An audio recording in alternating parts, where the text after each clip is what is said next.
Have you ever had someone twist your words until you start questioning your own sanity? Maybe it was a partner, a friend, or even a parent.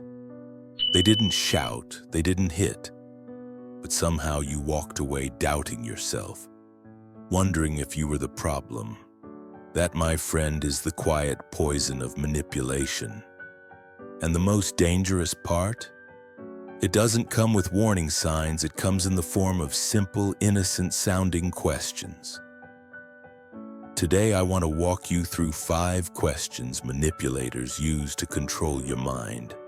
But more importantly, I'll show you how to answer these questions with the same clarity the Stoics used to resist lies and illusions. Question 1. You trust me, right? It sounds harmless, almost tender. But listen carefully, this is not really a question. It's a demand, because a trustworthy person never needs to ask for trust. Their actions earn it day by day. But when someone leans in and says, "You trust me, right?" what they're really saying is, don't think, don't question, just hand me your blind faith. Epictetus warned us. It is impossible for a man to learn what he thinks he already knows. Liars use this line to shut down your curiosity, to make you feel guilty for being cautious, to frame doubt as disloyalty. But caution is not betrayal, caution is wisdom. Think of the business partner who hides the numbers yet insists, "Trust me." Or the lover who guards their phone but whispers, "Don't you trust me?" That's not building trust, that's demanding it. So how does a Stoic respond? Not with panic, not with apology, but with calm reason. Breathe and say, "Trust is earned through consistency." Are you asking me to ignore my judgment? That single line flips the spotlight. A liar will stumble.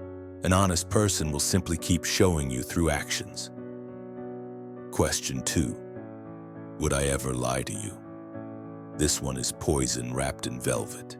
It's not asked in anger, it's whispered in hurt, as if doubting them is cruelty. But think about it. Why would anyone need to ask this unless they already fear you're close to the truth? It's not honesty, it's theater, it's not clarity, it's guilt. Seneca said it plainly. If it is not true, do not say it. If it is not right, do not do it. A person of integrity doesn't need to act shocked at the thought of lying. They simply live with honesty day by day without speeches. In real life, it looks like this. A colleague dodges accountability, then pleads, "Would I ever lie to you?" A partner hides their phone, then sighs, "Would I ever lie to you?" The performance is always louder than the truth. So how do you answer? You don't reassure, you don't take the bait. You pause, let the silence do the work, then calmly reply, "That's not the question. The question is, would I know if you did?" And with that, the light switches on. Liars thrive in shadows, but the Stoic holds the torch steady. Question 3. Are you accusing me of something? This is the defensive flip, the moment they turn the spotlight onto you. You ask a question, you raise a concern, and suddenly they snap, "Are you accusing me now?" Now you're on trial, you rush to defend yourself. No, I didn't mean it that way. And just like that, the focus has shifted. The issue isn't their behavior anymore, it's your supposed attack.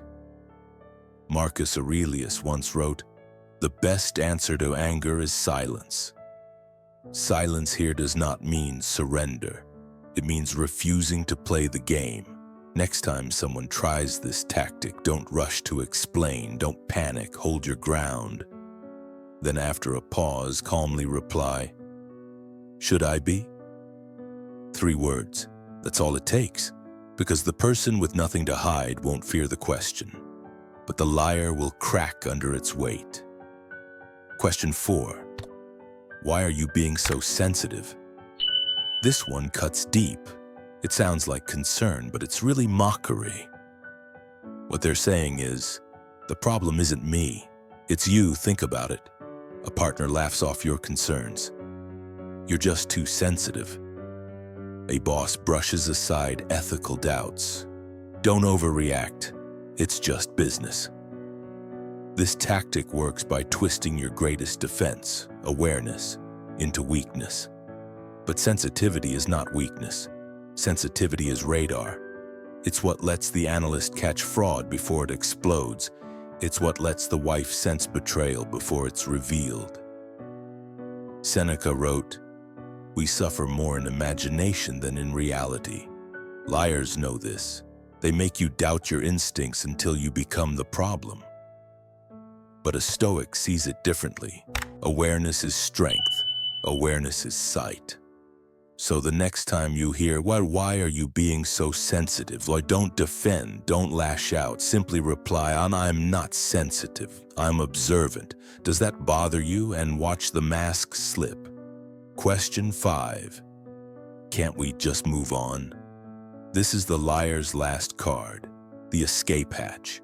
When denial fails, when guilt fails, they turn to exhaustion. On the surface, it sounds peaceful. Let's not dwell. Let's move forward, but look deeper. It's not closure, it's avoidance. What they're really saying is, I don't want accountability. I just want your silence. Marcus Aurelius warned, if it is not right, do not do it. If it is not true, do not say it. Notice, he never added, unless it's inconvenient. The Stoic knows truth has no expiration date, a company begging employees to focus on the future. A spouse pleading, why keep talking about this? Both are asking not for healing, but for escape. So what's the answer? Calm, steady. I'll move on when I understand what happened, not before. That line ends the game, because peace without truth is just silence in disguise. So here's the bigger lesson. Liars don't need facts, they don't need logic. They only need your reaction. They shame you as too sensitive. They guilt you into just trusting. They wear you down until you're too tired to dig deeper. But the Stoic never plays by those rules. Epictetus taught, some things are in our control, others are not. This is the shield. Their tricks, their tone, their guilt, that's not in your control. But your awareness, your calm, your response, that's always yours. Picture yourself in a storm, winds howling, rain lashing, thunder roaring, and yet inside, you stand still, clear, unshaken. That's the Stoic way. The liar expects panic, but silence can be power. Observation can be strength. Detachment can be freedom. So the next time someone tries to twist your perception, ask yourself one thing. Is this in my control? And with that single thought, the game ends. Now you know the 5 questions liars use to manipulate. Not as traps for you anymore, but as signals, because you're no longer the pawn, you're the player. Seneca, Epictetus, Marcus Aurelius, each knew the same truth. The man who sees clearly cannot be controlled. So remember this, you're not cruel for having standards, you're not harsh for seeking truth, you're not weak for noticing deception. You're awake, and in a world of shadows, the awake are feared. Choose clarity, choose reason. Walk as a Stoic warrior, calm, observant, unshakable. If this message speaks to you, like the video, subscribe to this channel and share it with someone who needs this shield. And in the comments, write 3 simple words. I choose clarity.